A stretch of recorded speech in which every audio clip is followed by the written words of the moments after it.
Swayam Prabha. Digital India. Educated India.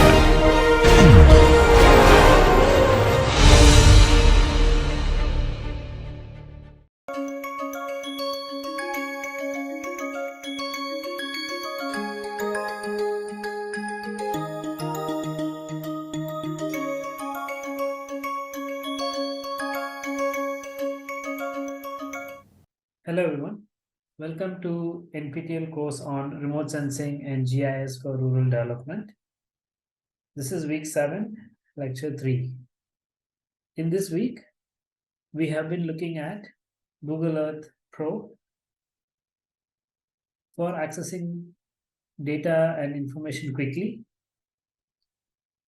which can aid in creating a database for rural development. In the last examples, we have looked over the lectures of Google Earth Pro's toolbox and what can be achieved. We also noted that there are some advanced levels which a lot of students do spend time on. For example, Google Mars and Google Moon, Sky, etc. But we will focus on Google Earth.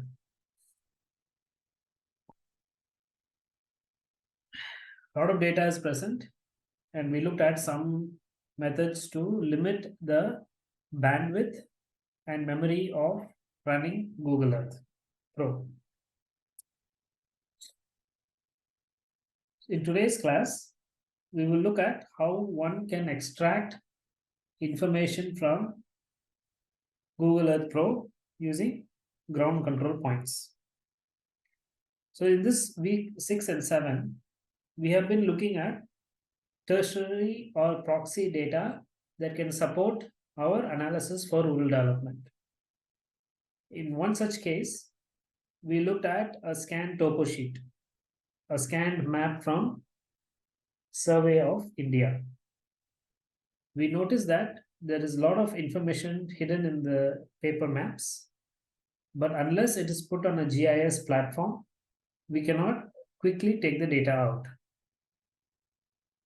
And one way we looked at it is by using the lat longs provided in the map as ground control points or GCPs.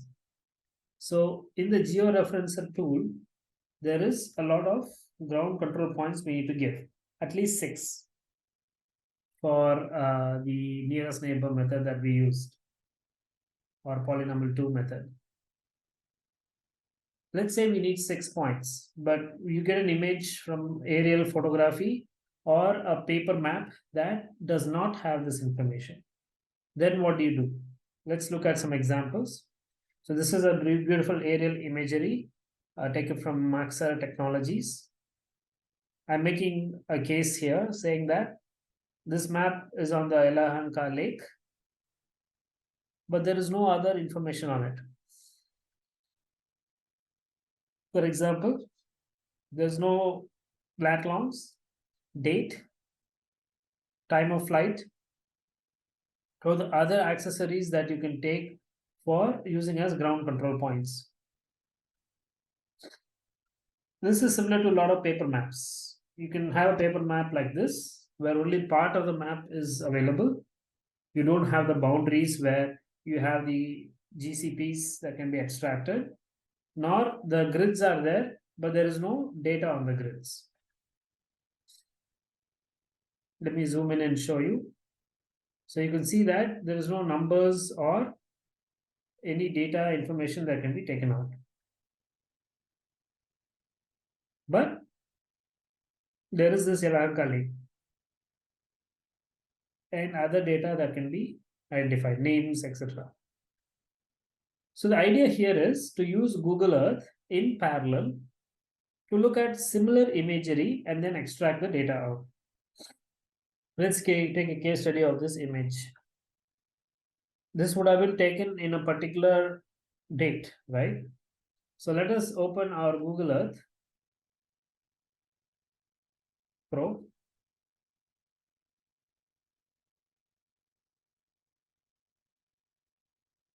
And we can look at what are the points that can help in assessing these boundaries.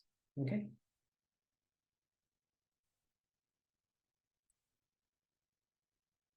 Okay.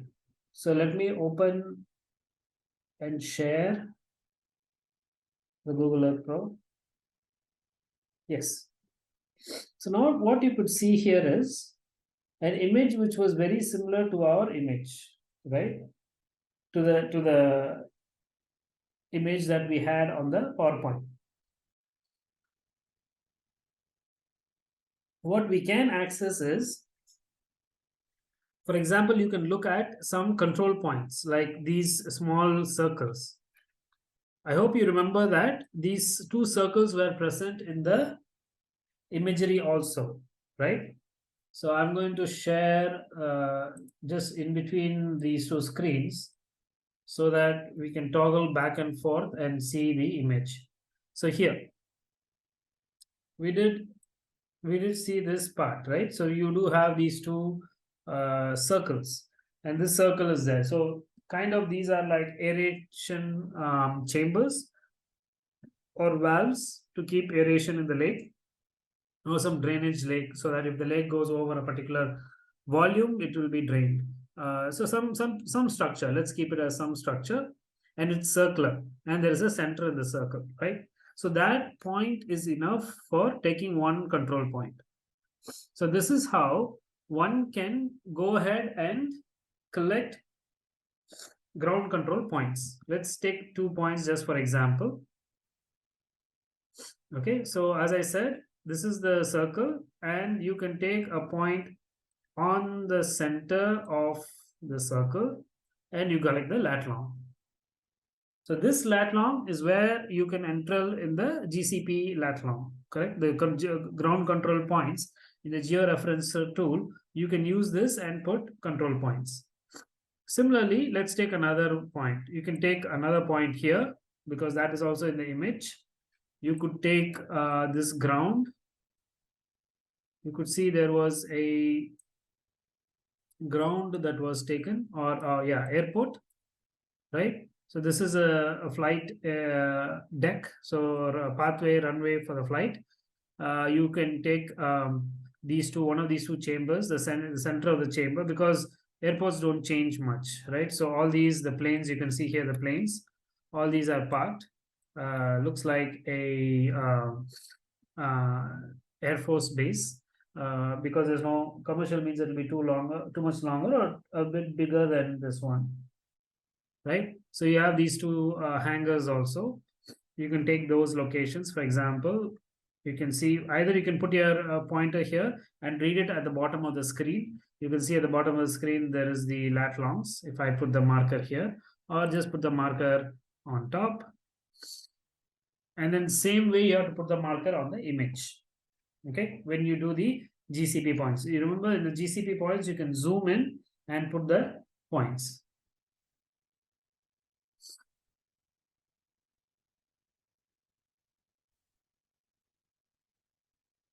Okay, so you could see the lake, and on top of the lake there are some areas of interest. The airport is around here somewhere, right? So you could extract those points clearly from the maps, right? So these paths have been changed, so we don't know much about. Maybe we can use a different area image. Let it load, and then we'll find. So you can keep on updating the image to find the correct control points and then extract those control points. See, you can see here something is developing, or maybe we'll just use the latest one. Oh yeah, so there is the ground. So maybe the ground was being built. Initially there was no ground, right? So they're trying to build the ground. There's nothing here, but then in the recent years, in 2022, there's two grounds, right? So it looks like one track and field, and then a cricket ground. So, and a football ground also. So you can put a pointer at the center of the ground, or the center of the cricket or football, you can see here there is a circle and a center. So you can just put it, this is easier to mark. You can put it on the center and then take the lat long.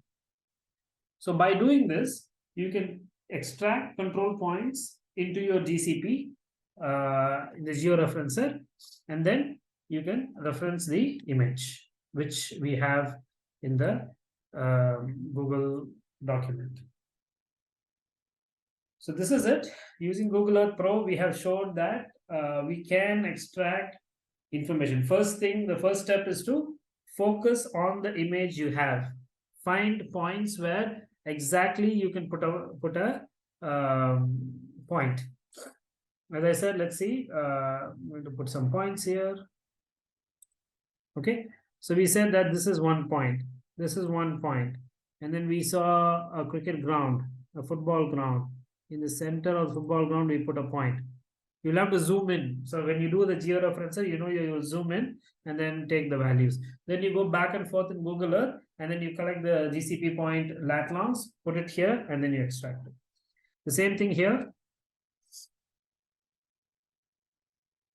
You could look at the center of the lake or the center of the structure. So the center of the structure does have a point. So this one, you could see here, there is a point. I'll show you.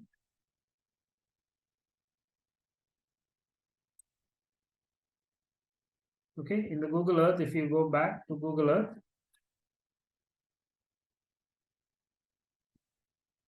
we said this structure, right? There you are. So you see this semicircle, and then the center of the circle has a point. So here we can take a lat long, and that lat long will coincide to the lat long here, and then we take the GCP points. This is it's not as accurate as taking values from a map, but if you triangulate the 4 or 6 points, take as much points as you can, let's say 6, 8 points, then while triangulating between the points, there will be some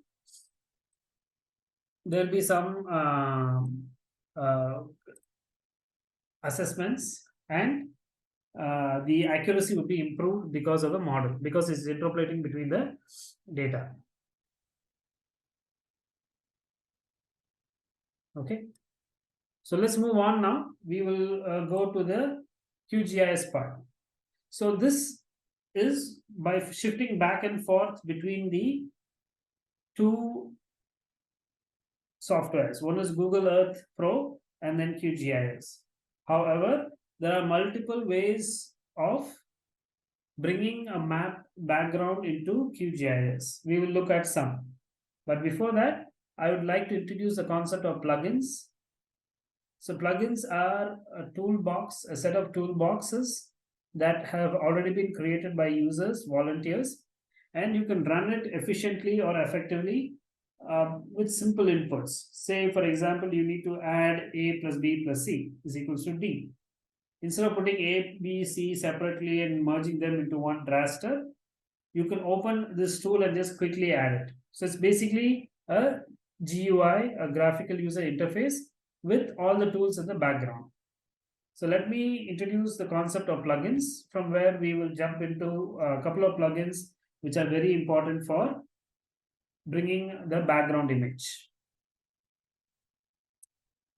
So in the user guide, you will find that the plugin database is there for learning and understanding the plugins. The link is given up here. So let me quickly open it.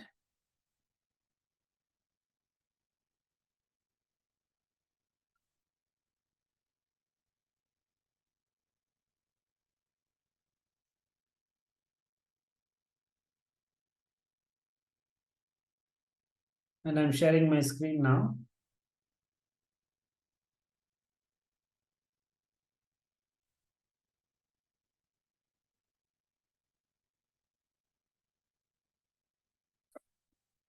So in this plugin, what do you see is that in the tutorial it says about the plugin tab, the core and external plugins. Core means some tool sets, toolboxes that are always in QGIS. You'll always be using it. Okay, they are written in one or two languages, either C++ or Python. Mostly it is in the Python programming language. And it is a core development team that has created the core plugins. If you click the core plugins, you will find what the core plugins are. It's basically database manager, grass, offline tools, processing, saga, topology, checker, etc. etc. Then, as I said, you have an option of including or using the tools that have been created by volunteers and users just like you and me. So they would have stored it in a GitHub or some other cloud space and then merged it with the QGIS catalog. And all you can do is, if you like the tool or if you heard good things about the tool, you can import it into your QGIS and run it. So that's what we'll be doing today. We'll be looking at a particular QGIS plugin and then accessing the benefits of this plugin by using a database. So there is a settings tab, there is a updated tab to show how much are updated, and then all tab. We'll go through all this in a quick example mode. So let me share my QGIS.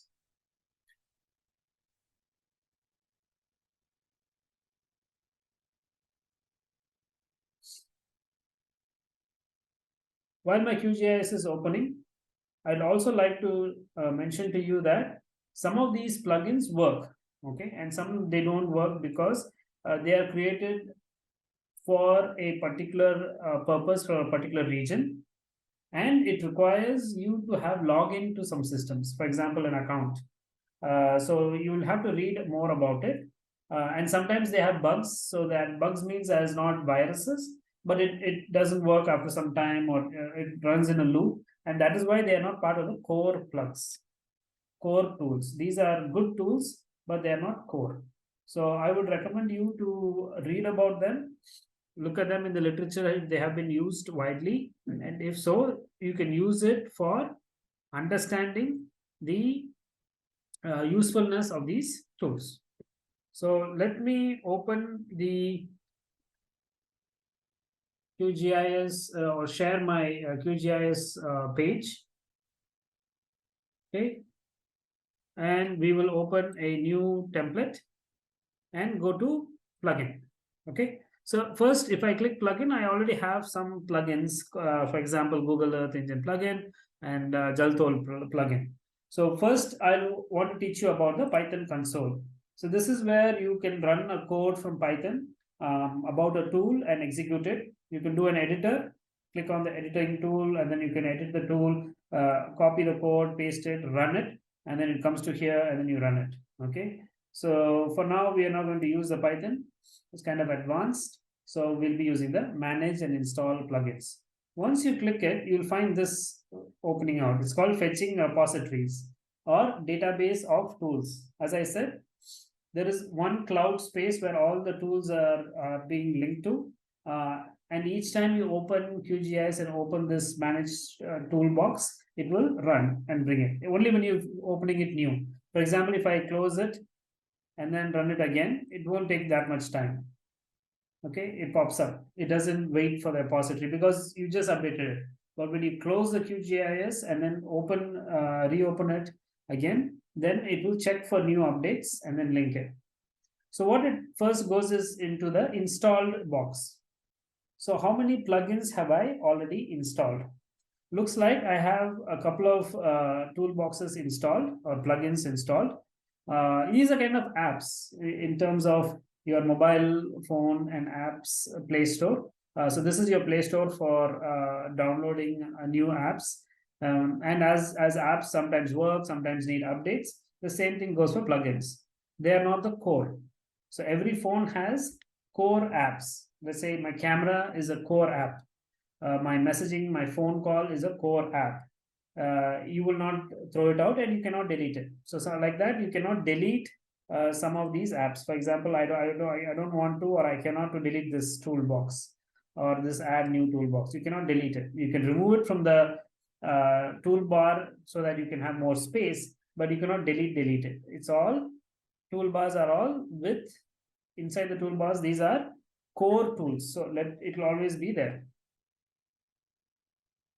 So in the plugins, manage and install plugins, there are core which are not going to be visible here. These are only additional plugins. So apps are additional, and sometimes you will install, reinstall. All this happens in this. So this is like your settings for your QGIS app. So now what you can do is you can see like how many I already have. I know some of them are not working, so I would not put a tick box on them because it's taking my space on the top, or just taking slow because it takes time to install.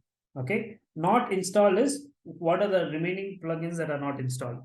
As I said, these plugins get updated regularly. So let's look at how many plugins are there. There's a lot, and it depends on what are you going to use it for, and different languages and setting. We'll go through some of these plugins to just see what they are and how they are done. There's always like a stable version, release some PDFs about where you can find the reports, how many people have downloaded it. So 10,000 downloads, 8 votes have been given. Same like a shopping app. If you go to an app, you'll see how many people have downloaded it. Some reviews here, you don't see the reviews. You can also see the star rating, etc. So this is upgradable. So within my apps or plugins that I already have, there are some that can be upgraded. So let's upgrade the plugin. So once you upgrade it, it says downloading the data to upgrade, and then it's upgraded. That's it. It's done. So now that part is gone. So then Google Earth Engine, let me upgrade that plugin also. And it says there's a newer version, so it's getting updated, which is good. And then you can upgrade. You can also uninstall and reinstall a new plugin. Okay. It says not responding. Maybe there is some bug, and or maybe they don't have the updated version. So let it run for some time. But meantime, let me open another QGIS also. So the best way is to always check for updates online, or it may pop up saying that there is an update when we ran the software. And those kind of updates we can use for the plugins. Okay, so now moving on, we will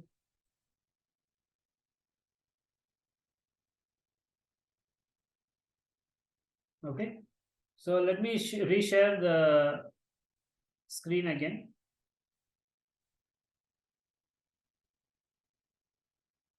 Okay. For some reason, it had closed, but it's okay. Now we have a new template, new plugin. Go to manage. So you see all my other tools have been gone because I had updated them, and you can easily use them. Then there's not install from zip. If you want to install a zip location, and settings, check updates on startup. If you want to check updates on startup every time, don't do it because it'll just take more time. If you want a particular update, go to the app, read it, and then update it. If you do this every time you start QGIS, it will check for updates. Okay, and then show experimental plugins, deprecated plugins. Don't do, only if you need, you can do, otherwise don't do it. And this is a default plugin repository, or the data bank of all the plugins, where when you want to install it, it goes there. Suppose this is not readable, you have to edit it or reload the repository. Okay, so now I come to all, and these are all the plugins that are available. Let's say clip multiple layers. It says first, it's very simple to read. So it's just clip all displayed layers, rasters and vectors with a polygon layer selected. For example, this is like a toolbox. Okay, so let me draw and show you what it means so that you can understand more about a plugin. Suppose you have one layer, and then you have a tool to clip.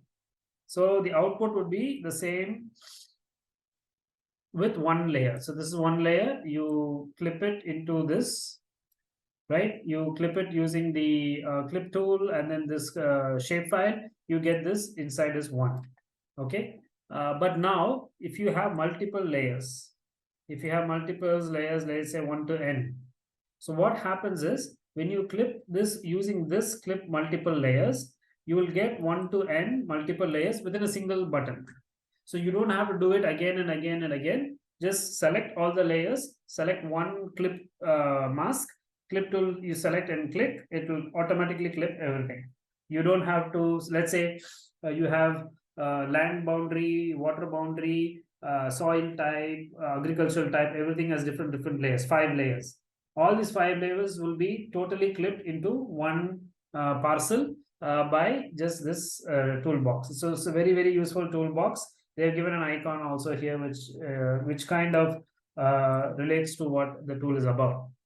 So now let's go into what we came here for.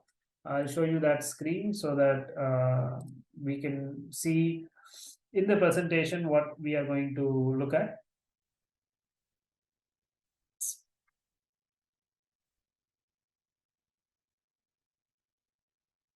We are going to use the base maps. Okay, so base map is, suppose you have data behind the data, there is some base map that is similar to Google Earth Pro maps. In the Google Earth Pro, you have base maps loaded, and that is why you can easily quickly take out information. So that is what we are going to use now. Right now, until date, we have been only using the boundary of India as the base map. Now we're going to use some data. So what does a base map help in? It provides aids accuracy, because if you say there is a land and you cut the land from multiple layers and bring it into the QGIS map, unless you have a base map to authenticate that yes, both the layers are in the same location, you're correct. Otherwise, you're wrong. For example, you clipped Karnataka boundary, and then when you bring it into the India boundary, if the Karnataka boundary is going into the ocean a little bit, it's wrong. So you'll have to make sure that the boundaries are correct. So that is the aids accuracy. It helps in importing data. So from the base map and the shapefile you have, you can extract data. So the base map might be the global coverage. You don't need the global data, but only for your area, you can zoom in and take the data out. More attributes can be collected. Suppose your data has only state names, country name, and then some major roads, but your base map has the names in different language, suppose Hindi, Tamil, and then you can take the name out of Tamil and put it into the database.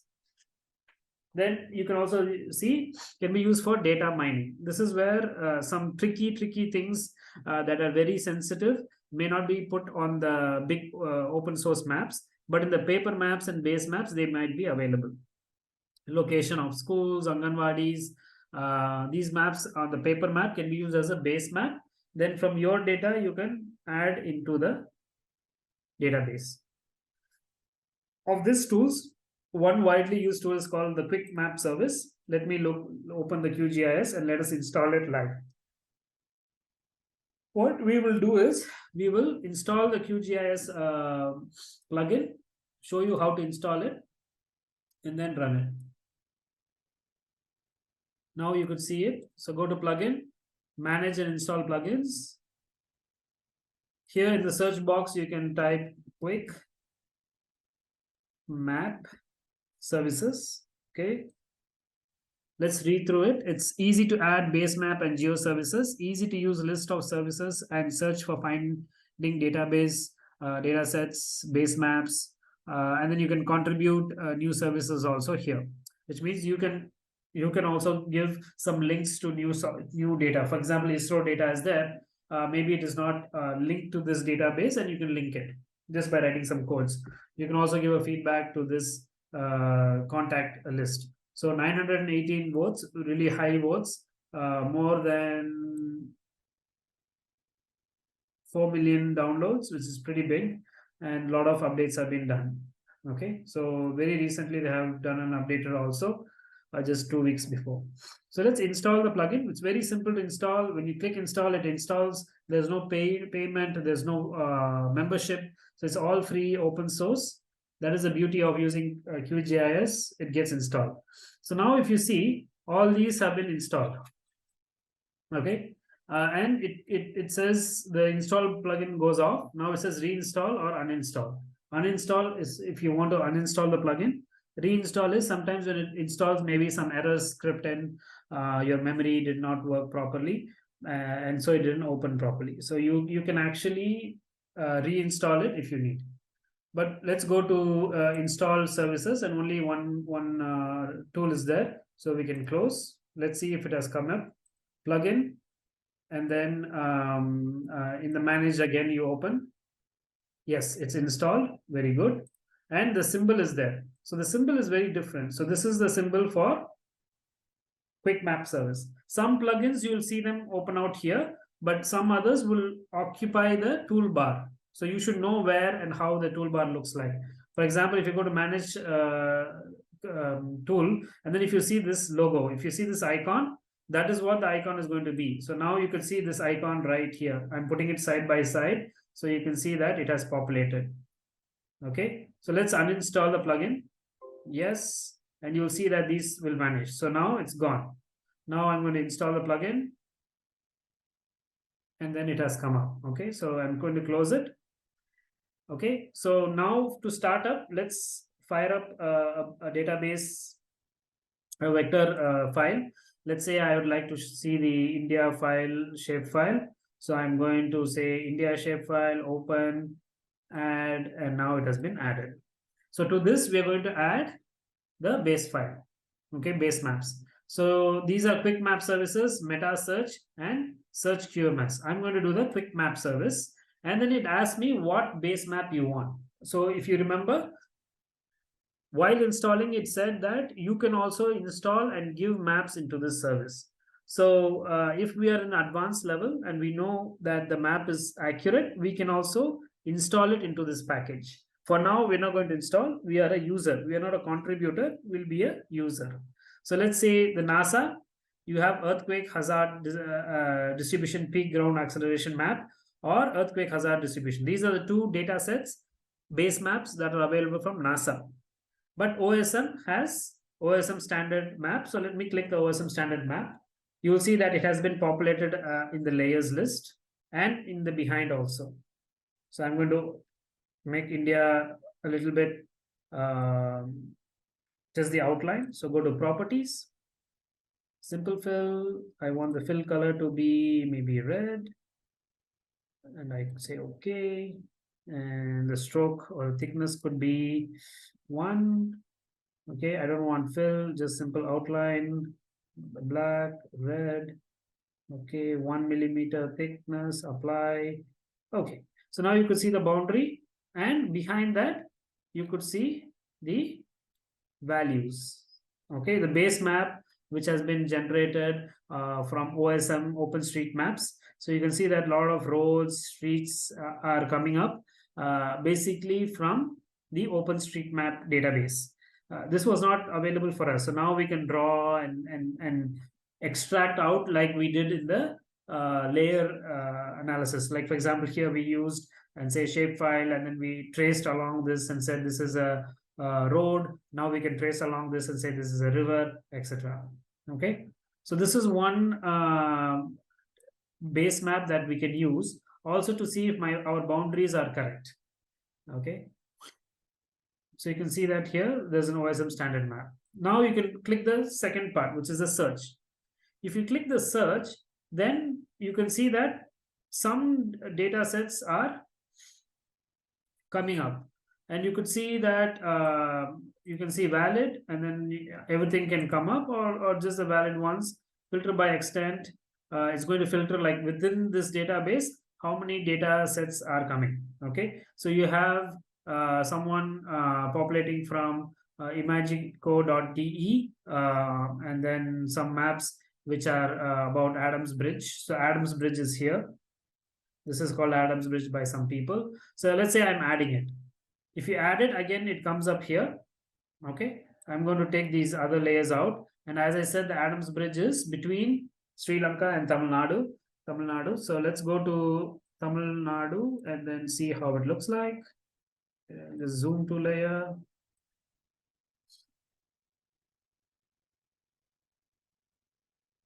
Okay. Maybe okay, let us put this back. Okay.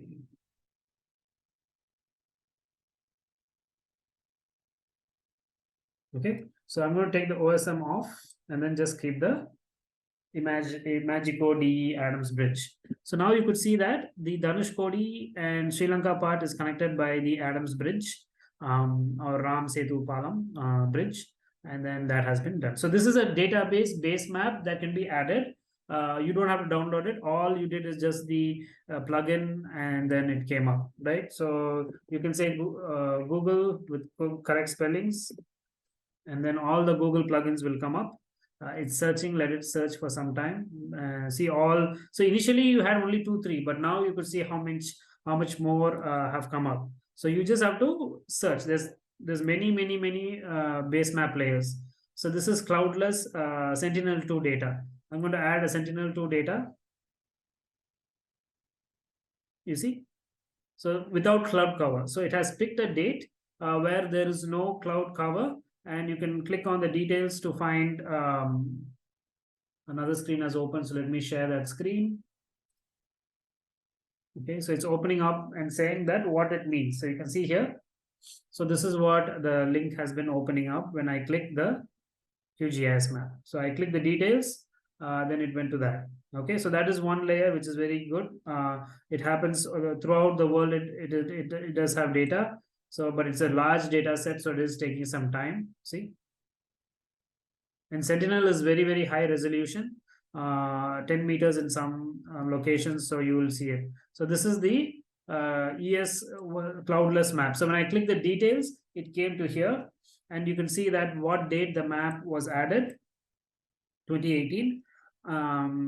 So when it was taken, the copyright extension. So this was the map that goes into the base map. So 2018 map has been updated. So May 16th was the map.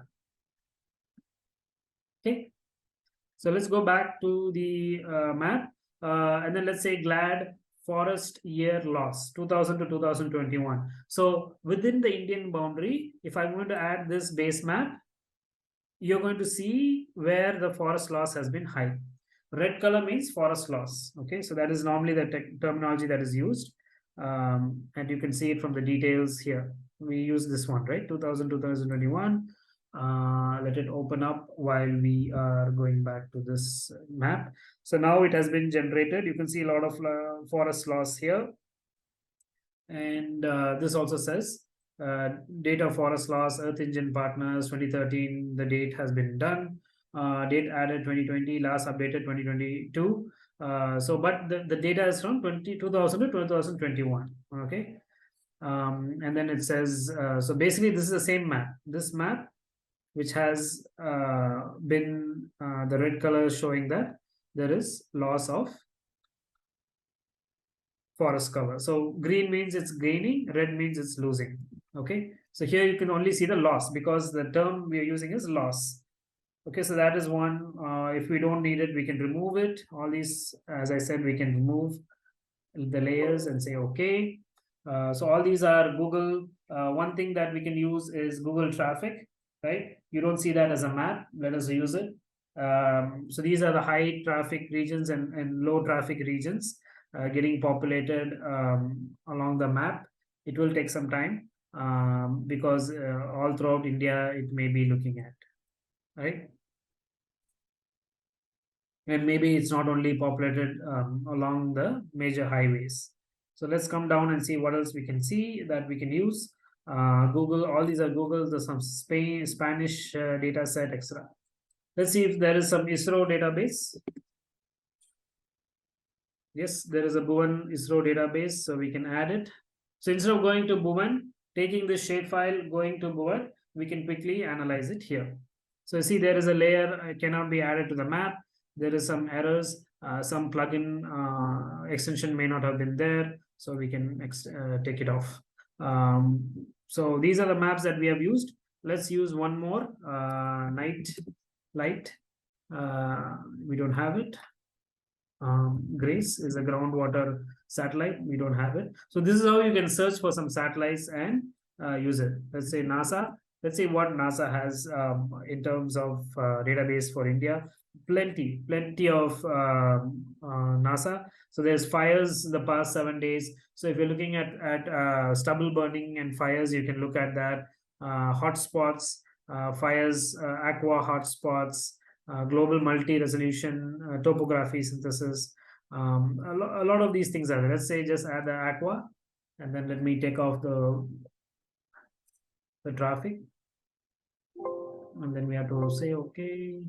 Then the red mark, I'll click okay. Okay, so sometimes the data might not load because it is for pan world, or it just takes a long time to load. Remember, this is a plugin that talks to the data source and brings the data source. So it may take some time for downloading the data. Okay, but I would like to finish with just the one data that we can use. And mostly it's Google. Bing Maps are there, like Microsoft.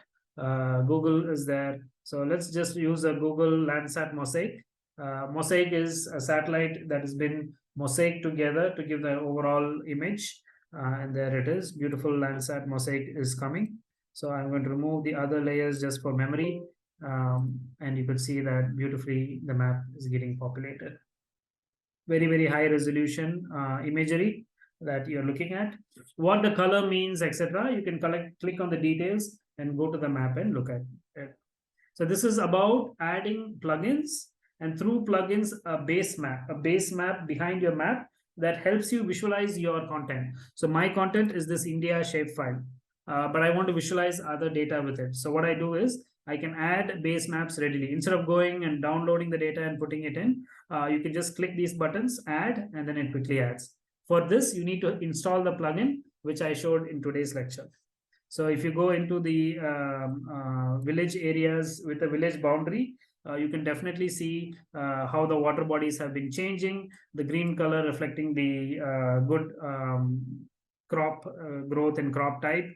You can also see NDVI, which is a indicator of water and vegetation, and then NDWI for water. So there's no results for that, but NDVI, we do have some normalized indicators. Okay, so we will leave it here, but mostly the Google images are pretty good in terms of GLAD, Landsat mosaics, and then satellite hybrid models, maps, etc. I will close here and continue in the next class. I'll see you in the next class. Thank you.